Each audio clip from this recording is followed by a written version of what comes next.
Pakistan peoples party Karachi division का अहम इजलास डिवीजन के सदर और सूबाई वजीर सईद गनी के ज़ेर सदारत मुनक्किद हुआ। इजलास में पीपल्स पार्टी सिंध के जनरल सेक्रेटरी सेनेटर वकार मेहदी, कराची डिवीजन के जनरल सेक्रेटरी जावेद नागौरी, मिर्जा मकबूल सरदार शाह, नजमी आलम, शहला रजा, मोहम्मद आसिफ खान, शकील चौधरी, खवातीन विंग के सदर शहदा रहमानी, तमाम डिस्ट्रिक्ट के सदर, peoples youth, peoples labour bureau, peoples minority wing, peoples lawyers forum, peoples students federation समेत तमाम ज़ेली तंजीमों के सदर व दीगर भी मौजूद हैं।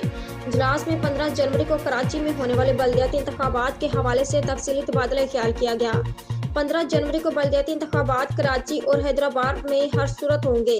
हमें बल्दियाती इंतखाबात की भरपूर मुहिम का आगाज एक बार फिर जोरों शोर से शुरू कर देना चाहिए। चेयरमैन बिलावल भुट्टो जरदारी, वज़ीर आला सिंध और पीपल्स पार्टी 15 जनवरी को कराची में बल्दियाती इंतखाबात हर सूरत चाहते हैं। जिन जिन डिस्ट्रिक्ट में पार्टी के मुकाबले में कोई भी पार्टी का कारकुन या जिम्मेदार पार्टी उम्मीदवार के खिलाफ इलेक्शन या किसी और की मुहिम चला रहा होगा, उसके खिलाफ सख्त पार्टी की जानिब से तादेबी कार्रवाई आइंदा 48 घंटों में शुरू कर दी जाएगी।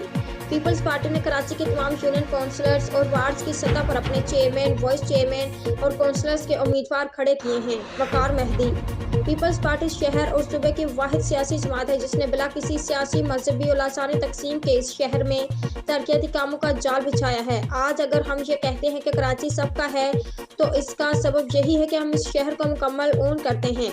जावेद नागौरी। उम्दा में पकाएं और जी भर के खाएं।